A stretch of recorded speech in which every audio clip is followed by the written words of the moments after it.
set 6. Then in the extra booster started to look at the top 2, and now we see them looking at the top 3. They've even gone as far as to have superiorized mid-battle that gives you extra attacks. Anyway, Pellinor also has another effect.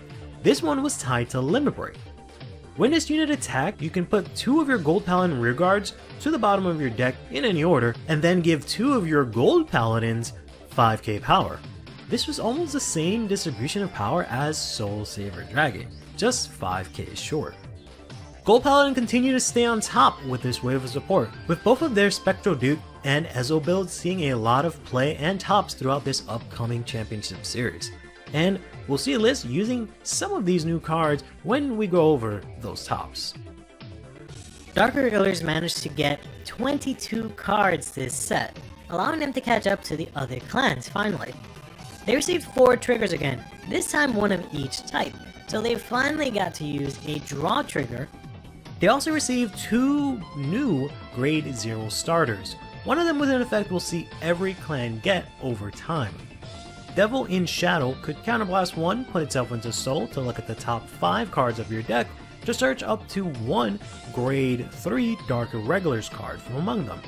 These starters allowed for more ride consistency, so you had an extra chance to get the grade 3 ride you wanted, or at least have a chance to find a grade 3 to ride into. These would become referred to as grade 3 searchers, or sometimes even just counterblast 1, shuffle the deck, as their effect could often miss. The other was Greedy Hand, who was another Forerunner that could counterblast 1 to put itself into Soul in order to put any grade 2 or less card from your deck into your Soul. This was really similar to Free Traveler, who could counterblast 1 on place to search for any Dark Irregular cards in your deck and put them into your Soul. A lot of cards here are similar to Great Nature in that they are catching up with generic cards that all clans got.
7 Moonfangs and Cerulean Blaze comes out today in English, and with the release of this set, Lyrical Monasterio finally gets their own soul front.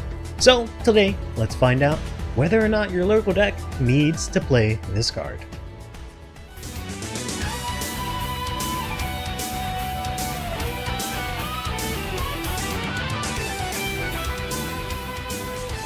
So first things first, before we get into Lyrical Monasterio, I want to go over my previous video. We can check out somewhere the link to that, where with the release of set 6, I went over the original first 5 nations and went over whether or not they needed to use their soul fronts, right?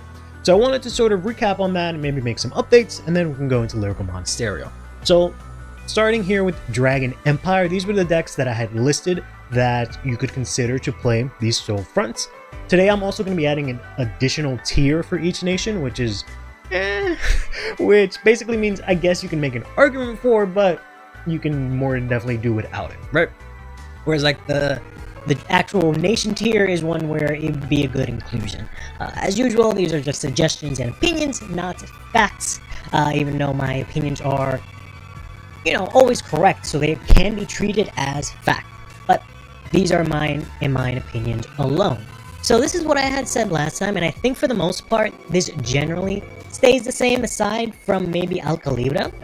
So I felt the same way with Alcalibra, especially after, seeing some of the comments you guys left. Alcalibra's gonna, I feel like it generates its own soul, and you probably would rather play a different type of trigger in that slot. And that's something that I feel like I didn't emphasize enough in the previous video, is that while some decks may need soul, which means they could play the soul fronts to fill up their soul that way, that doesn't mean that necessarily that deck wants to play fronts, right? Or even specifically they don't want to play the shield fronts instead, right? So that is something to keep in mind. The type of trigger is not just the fact that they need soul, where I feel like Alcalibra just generates its own soul. In addition to that, we have a couple of other Dragon Empire decks here. Some of them new, based on some stuff that we've seen in Festival Collection or in like set 8 that's released in Japan. So we have ourselves Gigantic Overlord the End, Dode, which has changed, kind of drastically, has gotten a new lease on life thanks to the Skyride promo that comes out in Volume 3, which we in English should probably be getting in like October, November. That said, it doesn't really change anything for the deck. Then for these 2 guys here, these 3 guys, I guess you can say, you can move them up here to this tier. Werbel is a new deck that's in set 8 that I actually really like. Unfortunately, I don't think it's actually seeing any play right now in Japan, so it's kind of hard to see whether or not they're playing soul fronts in their list or not. But he does have, cards that soul blast in the list. So there's the grade 1 Restander that uses soul. There's of course Werbel itself, but it, soul blasts its own copy. And then you can also play a lot of orders with this deck, so it allows you to play the Latefa, which is the Tetrafold clone for Dragon Empire. So you do have, the capability to play soul or to use soul in this deck. So I can maybe make an argument for it, but I haven't actually tested it myself. It's kind of the same thing here for Varilla. Varilla plays normal orders, which means, again, Latefa is really usable. But I feel like it's not really super necessary. You probably want draws in this deck instead. Triumph Dragon is one that I've actually been messing around with a lot recently. All of the Quick Start decks got a wave of support. They're getting another one in Festival Collection, but as the point of recording this, that hasn't been revealed. And they got one in set 7 that I've actually been testing out a lot, and I'll have a video coming out soon discussing that. But I actually feel like you actually want to play soul front in this, possibly, just because of the fact that the deck can actually draw a lot of cards now, so you don't really need to play draws. And also you can use a lot of soul in a lot of different ways, but this is all kind of dependent. The build I have is dependent on Blazing Warcry existing in English, so maybe take that with a grain of salt. That's Dragon Empire. Let's go ahead and move down here to Dark States. Generally, I think Dark States stays about the same. We're going to go ahead and take these guys that we are no longer considering. Oh, Vermilion. Yeah, Vermilion was one of those also that was in the comments, and someone had mentioned. They gave me flack for it, and I was going to uninclude it out of spite, but I think it's fine. I think you can play it in this deck, because there are some things that use soul, but I feel like... Actually, you know what? No, I will take it out of spite, actually, because you have... while you have stuff like the Phoenix that uses soul and the blood itself uses soul. You have the I'm pretty sure, what is it called? Velocity Dragon. I'm pretty sure that puts a card in hand to soul to like draw 2. So I think you'll be fine without that. Then we have here Dark States. Time Stamping Dragon was another one that was mentioned in the comments. I don't really think this will see any play with the soul fronts. I don't think it's really necessary. Vladimir Nexus is a brand new deck that's come out in set 8, but I haven't seen any lists that were playing the soul fronts. I don't really see the need to play soul fronts. To be honest, you probably want the shield instead, especially because you're playing extra grade 3s in the deck now. Sarah is a new promo boss for Dark States, but likewise, I don't think you want to play the soul fronts for these specifically. She doesn't need specifically cards in soul. She needs probably just orders in soul. That's kind of really what she wants to have in soul. And then Liel Armorda, I keep trying to say Armorda. Odium is a bit of a tricky one because I've seen a few lists that actually use these soul fronts, but the vast majority of them do not. So I'll leave it here and because I guess it's plausible and I can maybe understand why. We're gonna take these guys. We're gonna throw them down here real quick. There we go. And then we're gonna go ahead and talk about Keter Sanctuary, which doesn't change drastically because we don't have too many to go over. I feel like Ezel and Mortaline are two things that I missed out on last time in the previous video because of the fact that Ezel does have the Din Drain that uses a lot of soul, as well as a couple of other cards, including Ezel himself. I think you can probably make a good argument for using the soul fronts in this deck. And Mortaline is a deck that uses a lot of soul itself, even though it does have one rear guard that puts a whole column into soul. The soul fronts might make your life a little bit easier. Youthberg here is something that I don't think actually uses soul, but it's kind of tough to tell because of the nature of Youthberg right now in set 8, and you know it's not really being solved and not a lot of people knowing how to play the deck. I have here both versions of Raziel because in Japan they do have the restriction where this deck can no longer use Vita and or is it the original one? Yeah, I think you can't use the original one with Saragon. So it's possible that we might see a split in list where maybe they'll play one Raziel and the other one plays the other ones. Who knows? And that means that maybe one of them will use like Painkiller, which means they might need Soul, but I don't really think that's going to be the case. I just kind of wanted to bring that up. Houndriser, I feel like you can make a really good argument for using the Soul fronts because the Vanguard itself is Soul Blast 2, and also you have some other units that use Soul, and you can also play the Pride or Gay Cyclers in this, so I can see that happening. Alfred, I'll put here in I haven't really tested Alfred myself. I've seen other people test it, and Alfred is sort of really counterblast heavy, and in order to sort of deal with that, you have counter chargers that most of them use Soul, so you might end up having to use that in this deck, but who knows right now. With that, we'll go over to Brancate. Is the Hades carriage of the Witching Hour. Looks so great. It's funny looking at those carriages just because like they worked so differently in Vanguard 0 that seeing them in the real game is just like, I don't know, it just messes with my brain a little bit. We're gonna get ourselves the Limit Break cards, or the Limit Break enablers, I should say. Sorry, this one's for Gold Paladin. We've seen a couple of them already. Here is the Cheshire Cat for the Dark Railguards, and we're actually gonna get ourselves the purple Trapezes. Look at that, an original purple Trapezes. Such a great card. Look at that foiling. Beautiful. Absolutely beautiful. So that's really nice to see. I don't even know if I have enough copies of that card, to be honest, but pretty cool nonetheless. Innocent Magician. Here's the Dreaming Fortress, another of those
usually comes after 2, right? So after the second Vanguard set, we've got the third set, right? Wrong! We received set 6, Breaker of Limits. This set led to a pivotal moment in Vanguard's history, as it gave a unique experience in the English format, led the groundwork for our first ever World Championships, and introduced us to the limit break mechanic that we would be seeing for many sets to come. However, maybe you have no idea what I'm going on about? No sweat, I'll bring you up to speed.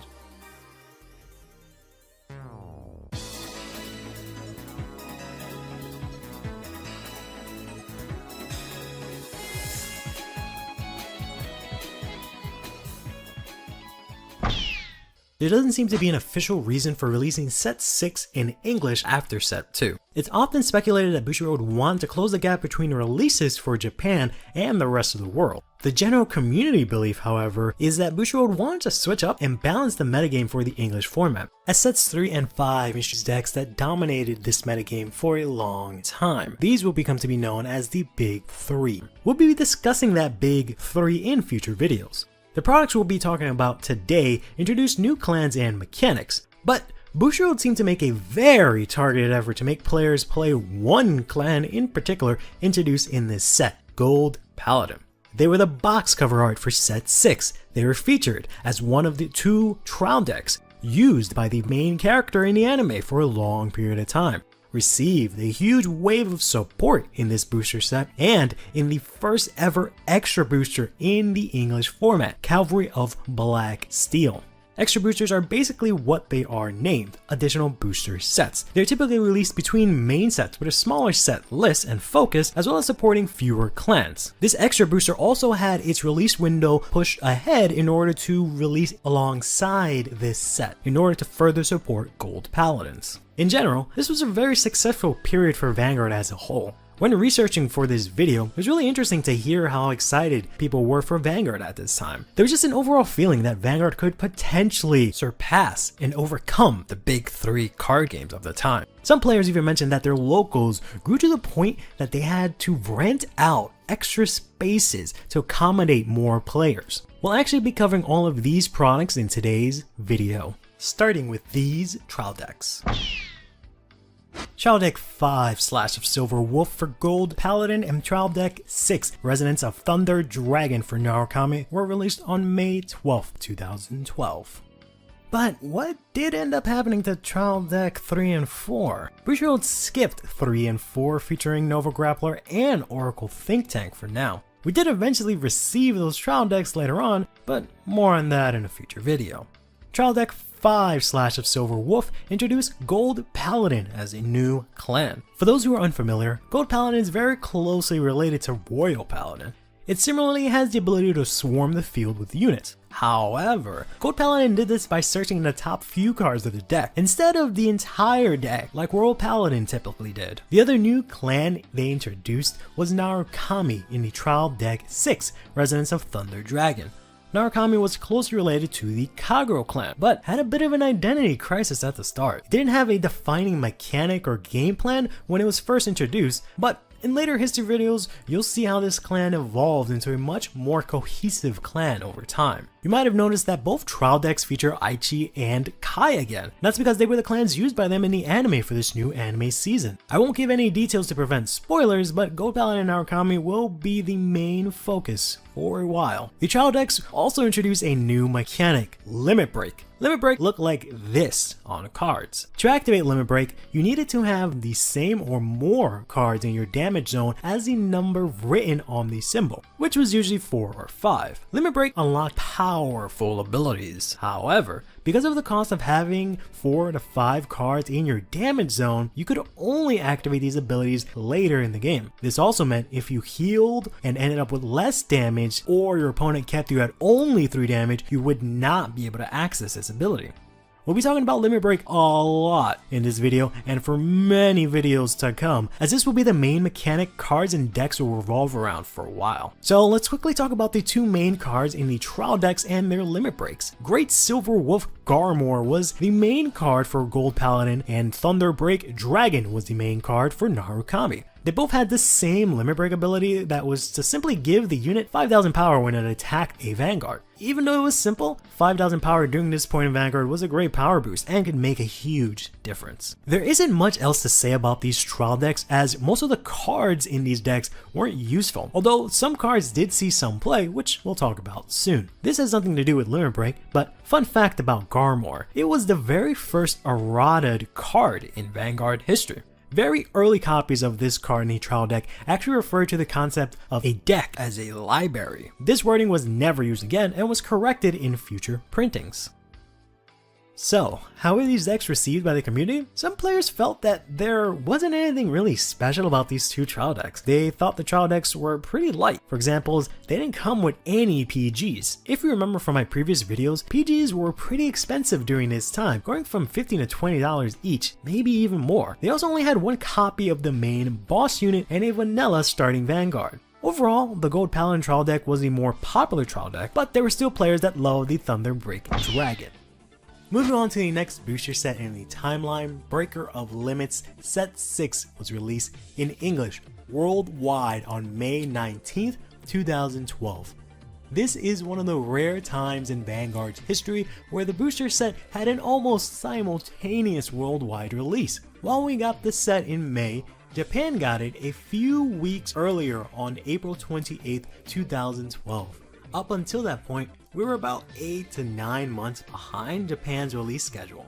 I wasn't playing at this time, but heard that many players were eager for sets 3 and 4 to come out. Like we do today, they followed what was happening overseas and got a preview of the crazy support some decks were about to receive. At that time, it was a big surprise to English players when Bushiroad was like, actually, we're gonna give everyone set 6 instead. And it was a huge letdown for those that were looking forward to those sets that were skipped. But once players learned what we were getting for the upcoming release, it generated a lot of hype and excitement. This set also changed how packs work. Now, every pack always included at least one trigger unit. This decision might have been to support the move towards decks using cards and triggers from one single clan, instead of mixed matching clans like we've been seeing up until now. We'll slowly start to see the game evolve to what we know it today, starting from here. Let's spend some time talking about the clans in this set. The 5 clans supported in this set were Nova Grappler, Grand Blue, and 3 new clans, Gold Paladin, Narukami, and Angel Feather. Starting off with Angel Feather, they received 30 cards from this set, which is pretty amazing, because up until this time, new clans only received 4 cards. Angel Feather focused on manipulating the cards in your damage zone, which I'll get into more detail later on. The key cards for Angel Feather in this set included both no-CLs, as they worked really well with Angel Feather's main mechanic and would see play for many sets to come. They also received their own triggers, such as 2 different critical and stand triggers, a draw trigger, and a special heal trigger with the Forerunner ability. This Forerunner ability allowed the trigger to be called to rear circle after being ridden upon, and could also be placed back into the deck after boosting. Essentially, you could use this trigger as your starting Vanguard and have a way to put it back into your deck. You still could only place 16 triggers in your deck total, including the starting Vanguard, but it was an interesting set of abilities on trigger units that only appeared on a total of 5 cards and haven't been done ever again. Some more highlights for Angel Feather. Not only did they get their own limit break unit in Circle Saw Curio and a Mega Blast unit in Mobile Hospital Feather Palace this set, but they also received a set of Ride Chain cards. Ride Chain was introduced in the sets that English skipped, so this is the first time English players would get these types of cards. Right chain cards had effects that were only activated when you rode a specific grade 1 over a grade 0, a specific grade 2 over a specific grade 1, and a specific grade 3 over a specific grade 2, and also had effects that could help you get the cards to continue the chain. This should start to sound a little familiar because it's kind of a progression from the Superior Ride we talked about in previous videos, or more importantly, you can think of it as an early version of the Ride deck that we currently have in Standard. Booster Set 3, Demonic Lord Invasion, is widely considered an awkward set in Cardfight Vanguard's history. Even though the booster set is labeled as 3, it is actually the 4th set released in the English format. Like I mentioned in my last video, it is due to Bushiroad altering the product release schedule, which released set 6 as the third set instead. Because the English schedule was changed, there was about a year of difference between the Japanese release and the English release of set 3. Then, set 6 was released a full 7 months after set 3 in the Japanese format. By now, you might be thinking, Well, set 3 sounds so old, outdated, underpowered by the time it was released in English. Who would even buy this?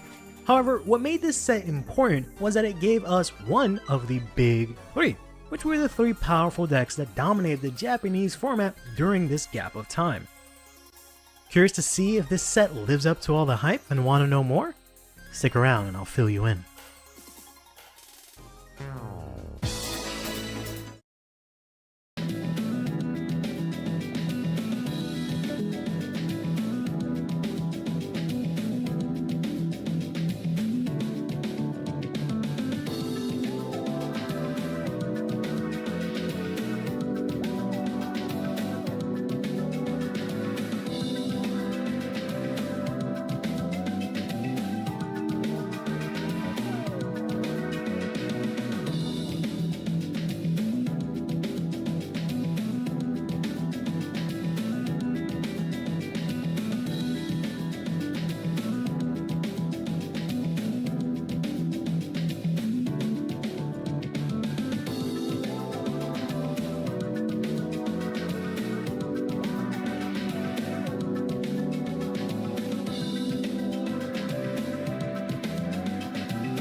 we have messages from the Drop Zone.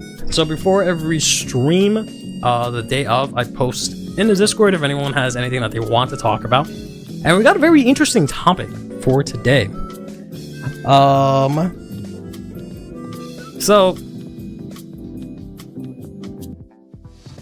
let's take a look at this one. This one I got this in earlier, and I wasn't sure exactly how to go about this. But I got a little bit of I did a little bit of research, I just say. And we might be able to walk through this. So, Young Azim over here is asking us, how will the Cristianos promo affect the local trout population?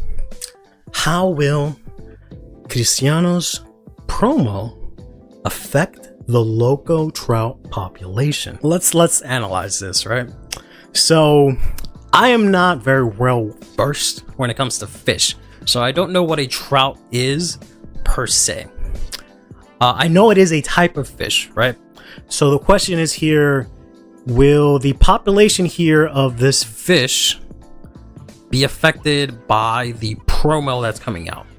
The word local implies what exactly, right? Are we talking about the local community pond, or maybe the river, or are we talking about the local Vanguard community, right? So this is a very layered question here.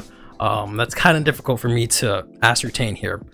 So we know at least what the Cristianos promos does, so we went over that at least, right? The legendary, our Lord and Savior's Cristianos promo, the 1000th promo. Yeah, you know it's special because my marker thing doesn't want to work.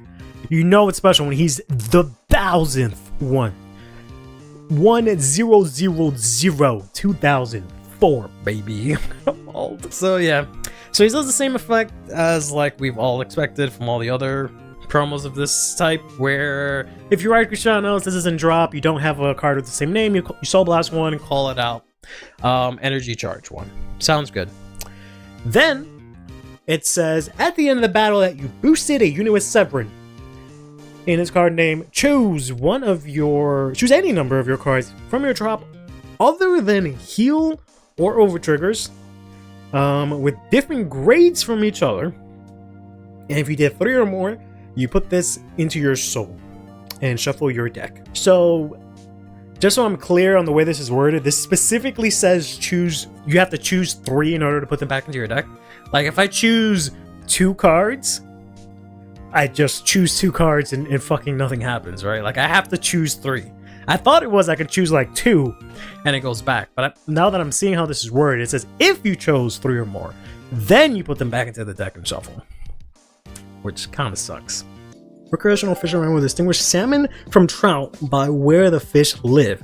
Salmon split their lives between rivers and the ocean, while trout spend their entire lives in fresh water. Okay, that makes sense. So I did have to consort local historian Wikipedia, and they said here that a trout is a generic common name for numerous species of carnivorous. So that's kind of dangerous, right? So they're carnivorous, fresh water, so they only exist in fresh water. So they're not going to Vanguard locals because it's really dirty in there. Rayfinned, I don't know what the fuck that means. Fishes. I think I know what fishes is. Belonging to the genera Onocorhynchus, Salmo, and Savillinius, all of which are members of the subfamily of Salmonidae in the family Salmonidea. So it seems like they have some sort of relation to salmon, right? I don't know.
myself that I would probably stop doing unboxing videos due to the trouble that I've been having getting actual product.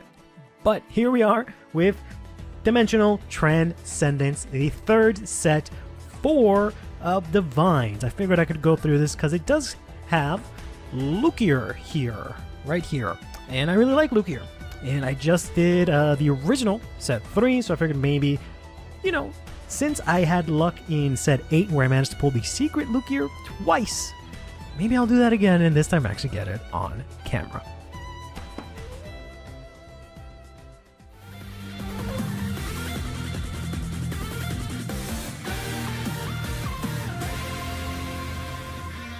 So Lukier aside, there's also a lot of cool stuff in this set. So we have another encounter in Dayusha.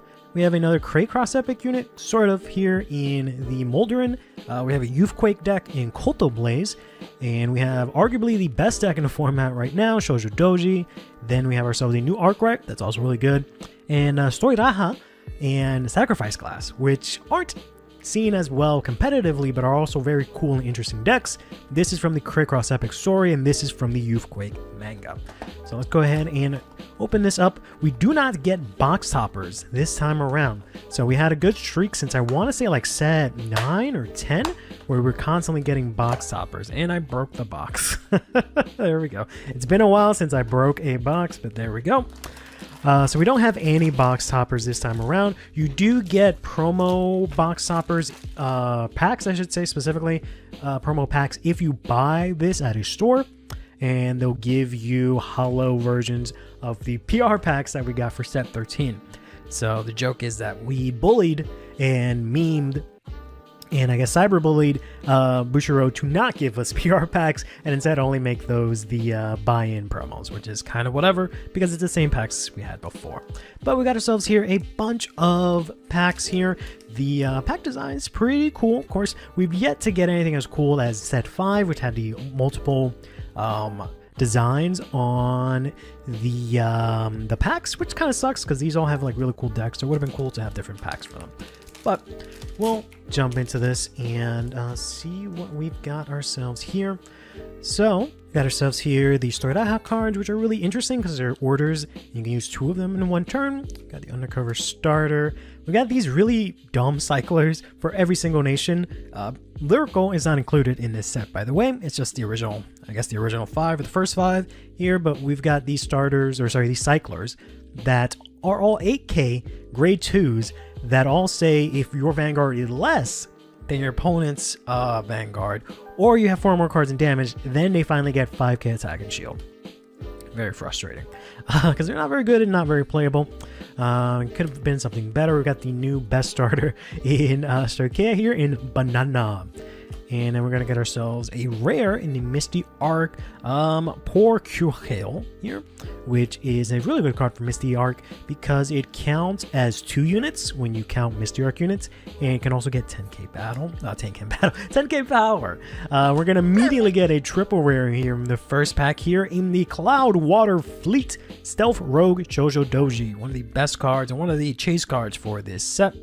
So it has 3 skills. 1, it counts as the original Shoujo Doji. 2, it says you can Energy Blast 3, bind 3 cards with Stealth in their card name from your soul. Choose 2 of your opponent's rears, bind all of those, or use specifically rearguard circles. Bind all the cards on those rearguard circles so it doesn't target. So it gets around resist or like MPIX or anything like that. And then it says that your opponent chooses a card from their hand and binds it as well. At the end of the turn, of course, they put the cards that you bound back into their hand, but you have ways to bot deck that if you wanted to. But it also says when this unit attacks or is attacked, put 2 rear guards into soul, choose up to 2 cards with Stealth in their card name from your bind zone, call them to the front and back row. And if it is your opponent's battle phase, call them to Guardian Circle instead. So they have the ability to guard just like dolls as well and call out stuff from bind zone. So this deck does a lot. It is super cool. It is really good into the Shiranui matchup because of the fact that it can like take out its rears and bind them and stuff like that. You can reuse PGs because there's a stealth PG and you can put that into your bind zone and then guard with that. You can also do that with triggers. You can do a lot. This guy is insane. Looking forward to playing it myself, actually. Let's go ahead and see if we can pull something just as cool in the remaining packs here. I had these at different like piles, but now they're all stacked together. So here's a Dark States Cycler. Here is this Pancake card. These are really cool. Starter for Dragon Empire. Here, the Cult of Blaze starter. Here's the Cult of Blaze grade 2. This dragon is cool. Hideous Cycler dragon that just says when it attacks, you soul charge 2, and then any triggers from those soul charge you put on the bottom of your deck, and you get 5 for each of those triggers that you attempted to soul charge, right? So it's a good way to keep triggers in deck. And we got a rare, and we got ourselves a reprint here of the Bracing Angel Ladder. This is really good because this was originally a like $70-$90 card because it was really good against Shiranui. But this essentially is a Regalis piece. You can only have 1 in deck, only use 1 in the entire fight. You play it, you draw a card, put this into soul, and your Vanguard gets 5k. And until the end of your opponent's next turn, your opponent cannot choose your rear guards and put them into a different anywhere else. They can't move any of your rear guards, so they can't bind it, put it to soul, anything. They cannot move them, and also cannot target them either. Really cool that thing is reprinted. It's not as useful now, I feel like, as it was originally, but pretty cool. Here is the grade 2 for Sacrifice Glass. She looks really pretty. Got ourselves the Dragon Empire Cycler. Shows Doji card that doesn't see play. This really cute girl in Dark States.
Just my fiance is probably gonna end up playing that because it is in straight camp. And it's kind of similar to Magnolia and Magnolia Mask, the 2 decks that she plays the most, right? But I don't really care about Raziel and Odom. I just don't really feel super